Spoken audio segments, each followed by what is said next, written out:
नमस्कार, बहुत स्वागत है आपका। आप देख रहे हैं इंडिया न्यूज। मैं हूं पिंकी धनखड़, आपके साथ खबरों के खास बुलेटिन की शुरुआत करेंगे और बुलेटिन में सबसे पहले बात करेंगे पाकिस्तान की। पाकिस्तान की सेना अपने नागरिकों पर लगातार गोले बरसा रही है। पाक सेना का कुर्रम में बड़ा सैन्य अभियान देखा गया है। इलाके में बंकरों को नष्ट किया जा रहा है। जो इलाके में बनाए गए बंकर हैं उन्हें नष्ट किया जा रहा है। सैनिक भारी हथियारों के साथ कुर्रम में पहुंच चुके हैं। कुर्रम जिले के 4 गाँव में सैन्य अभियान चलाया गया है। बगान, मांदोरी, चापरी पड़ाव में एक्शन देखा जा रहा है। पाक सेना का कुर्रम में शिया सुन्नी गुटों के बीच में भारी हिंसा देखी गई थी। उसके बाद ये बड़ा एक्शन अब लिया जा रहा है और आप देख सकते हैं यहाँ पर जो माहौल है वो पूरी तरीके से गंभीर बना हुआ है। कुर्रम में शिया सुन्नी में भारी हिंसा हुई और सुन्नी मुस्लिमों ने 45 शियाओं को मारा। ये घटना 21 नवंबर 2024 को बगान कस्बे में हुई थी। शिया सुन्नी लड़ाई में करीब 140 लोग मारे गए। सुलह की तमाम कोशिशों के बाद भी सैन्य एक्शन उपद्रवियों को देखते ही गोली मारने के आदेश दिए गए हैं। तो देखिए, उपद्रवियों को देखते ही के साथ गोली मारने के आदेश दिए गए हैं। जब ये आदेश दिए जाते हैं तो उसके बाद इलाके में वैसे ही डर का माहौल हो जाता है। लेकिन फिलहाल जिस तरीके से उपद्रव वहां पर हुआ, 45 शियाओं को मार दिया गया। सुन्नी मुस्लिमों ने इन शियाओं को मारा है। उसके बाद से हालात काफी गंभीर थे, लेकिन अब यहाँ पर इन उपद्रवियों को देखते ही के साथ तुरंत एक्शन लेते हुए गोली मारने का आदेश दिया गया है।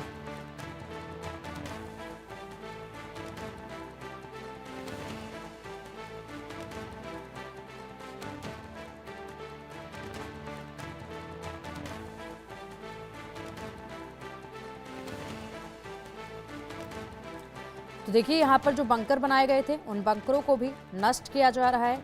इसी के साथ साथ पाकिस्तानी सेना ने तोपों का भी इस्तेमाल यहाँ पर किया है।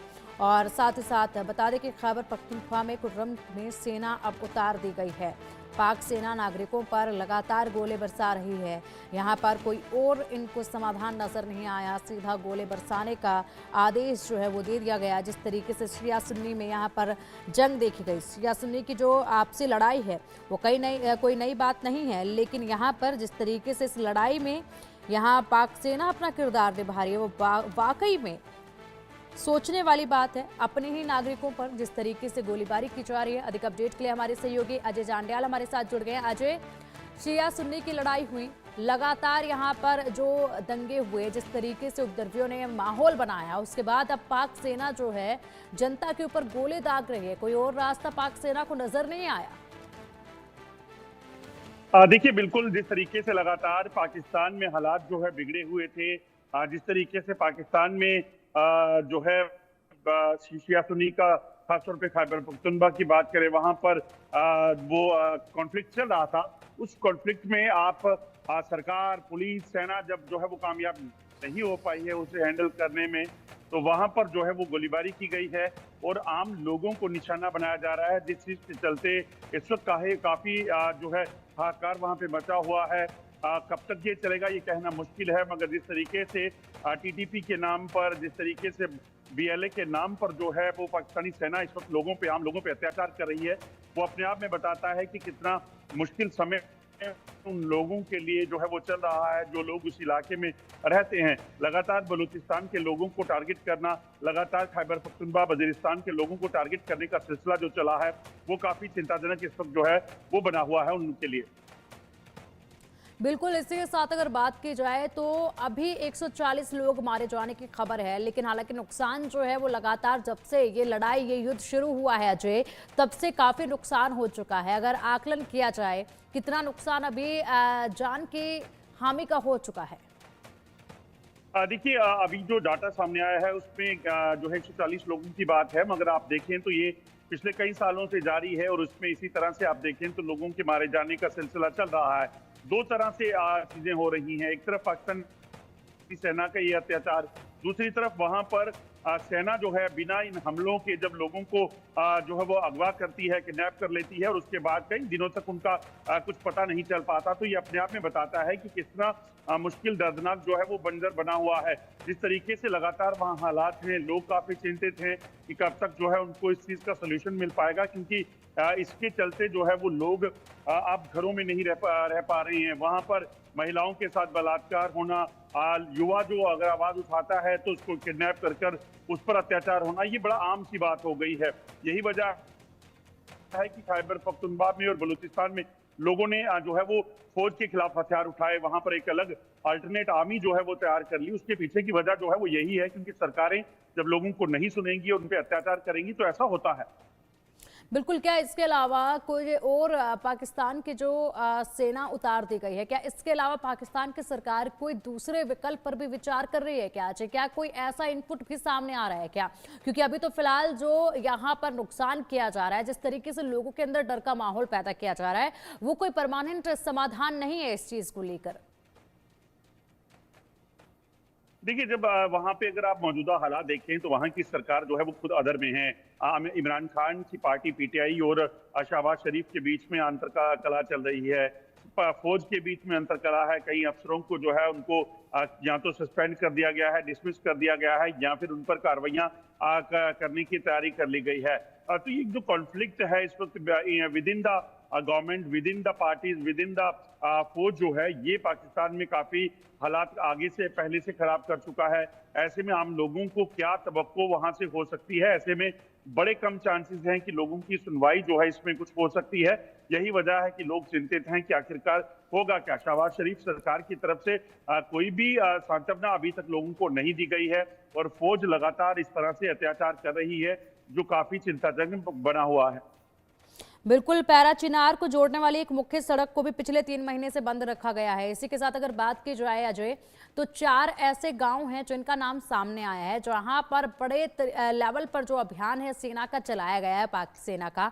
ऐसे में उन गांवों की स्थिति को लेकर अगर हम बात करें तो क्या अपडेट है नया? देखिए, पारा चिनार में जब एक काफिले पर, जो शिया का समुदाय के काफिला था, उस पर जब हमला हुआ था, उसके बाद 60 लोगों की मौत हुई। दूसरे दिन जो है वहां गांव पर हमला किया गया जिसमें और लोगों की मौत हो गई। उस वक्त सेना वहां नहीं दिखी थी। तो जब मीडिया में ये चीजें आई, उसके बाद पाकिस्तानी सरकार की तरफ से क्या किया गया, वहां पर उन सड़क को बंद कर दिया गया। उस सड़क को बंद करने के बाद अगर आप देखें तो सेना की वहां पे तैनाती हुई और अब सेना इस तरह से ऑपरेशन चला रही है। तो ये जो विद इन द नेशन जो कॉन्फ्लिक्ट चल रहा है, पारा चिनार हो या बाकी चीजें हो, वहां पर ये काफी चिंताजनक जो है वो बना हुआ है। अभी तक जो है लोग सिर्फ कहीं ना कहीं इस परेशानी से जूझ रहे हैं और लोगों को कोई हल अभी दिख नहीं रहा है, क्योंकि सरकार नाम की चीज पाकिस्तान में है नहीं। और जिस तरीके से ये जो हालात बने हुए हैं उससे उन्हें बहुत ज्यादा उम्मीदें भी नहीं है। बिल्कुल अजय, जिस तरीके से हालात वहां पर देखे जा रहे हैं, ज्यादा से हमलों को जो है वो तेज किया गया है कि अगर कोई भी चीज पूछी जाती है तो वो कहीं कहीं टीटीपी के नाम पर, बीएलए के नाम पर या फिर आतंकी संगठन के नाम पर जो है वो कार्रवाई करेंगे। और यही देखने को मिल भी रहा है। आप देखें तो लगातार 4 गांव में जो बमबारी इस वक्त हो रही है, बड़े हथियारों का जो इस्तेमाल हो रहा है, वो अपने आप में बताता है कि लोगों की जान की कीमत जो है वहां पे कोई नहीं है। बिल्कुल। लंबे अरसे से ये युद्ध यूं ही चलता आ रहा है। बड़ी बात यह है कि 1 जनवरी को जो है युद्ध विराम पर हस्ताक्षर भी हुए दोनों तरफ से, लेकिन उसका भी कोई असर जो है अजय देखने को नहीं मिला। जिस तरीके से लगातार यहाँ पर अभी भी वही हालात बने हुए हैं, आंकड़े मरने वालों के बढ़ते जा रहे हैं। लोगों से ये कहा जा रहा है कि आप अपने घरों के अंदर ही रहें, उपद्रवियों को देखते ही गोली मारने का आदेश है, उनको देखते ही के साथ गोली मार दी जाएगी। सबसे बड़ा आदेश ये दिया गया है। क्या इसको लेकर अभी तक कोई कार्रवाई की गई है कि उपद्रवियों को देखते ही के साथ सीधा गोली मार देना? देखिए, ये जो मौतें हुई हैं ये दरअसल मौतें इसी चीज में हुई हैं, क्योंकि जो कार्रवाई की जा रही है, गोलीबारी जो हो रही है, उसमें ही लोग मारे जा रहे हैं। तभी इस तरह के वाकया जो हैं वो सामने पेश आए हैं और इतने लोगों की मौत हो चुकी है। और ये सिलसिला अभी जारी है। लोगों पर दबाव बनाने का ये पाकिस्तानी सरकार का और सेना का एक पुरानी रणनीति है। आप देखें तो कुछ समय पहले पीओके में भी इसी तरह से एक ऐलान किया गया था कि आप प्रदर्शन नहीं कर सकते हैं, और पीओके की जो अपनी असेंबली है उसमें ये पास करवाया गया, तो आजाद कश्मीर की जो असेंबली। तो ऐसे में ये साफ बताता है कि यहाँ पर भी उसी तरह से हिपोक्रेसी वाला रूल जो है वो पाकिस्तानी सेना का है, और वो रोल जो है वो अब निभा रहे हैं। लगातार लोगों को कहा गया है कि कोई बाहर निकला, आवाज उठाई तो उसको गोली मार दी जाएगी। कर्फ्यू लाइक सिचुएशन जो है वहां पे क्रिएट की गई है, और अगर कोई दिखता है तो गोली मार भी दी जाती है। और यही वजह है कि लोगों के मारे जाने का सिलसिला जो है वो चल रहा है। बिल्कुल अजय, और लगातार ये सिलसिला बढ़ता जा रहा है। ऐसे में उन लोगों की अगर बात करें जो अपने लिए सुरक्षित ठिकाना ढूंढने की कोशिश करते हैं, ऐसे भी कई लोग देखे गए जो लगातार सुरक्षित ठिकानों की तरफ बढ़ते नजर आ रहे थे, लेकिन उस वक्त भी कोई हल उनके सामने नजर नहीं आया। ऐसे में अपने परिवारों को लेकर जिस तरीके से संकट से वहां के लोग इतने अरसे से जूझ रहे हैं, उनके लिए काफी मुश्किल भरा ये वक्त है। लगातार उनके लिए संकट जो है वो गहराता जा रहा है। कोई सुरक्षित स्थान की अगर हम बात करें तो क्या चारों तरफ अगर नजरें फैलाई जाए तो ऐसा नजर आए जहां पर थोड़ी राहत इनको मिले? देखिए, क्योंकि पाकिस्तान के कब्जे वाले कश्मीर हो, बलूचिस्तान हो, खैबर पख्तूनख्वा हो, यहाँ पर जो हालात हैं वो सब जानते हैं कि कैसे हालात जो हैं वो बने हुए हैं। ऐसे में जो वहाँ पे जो लड़ाके जो संगठन जो सक्रिय हैं उनके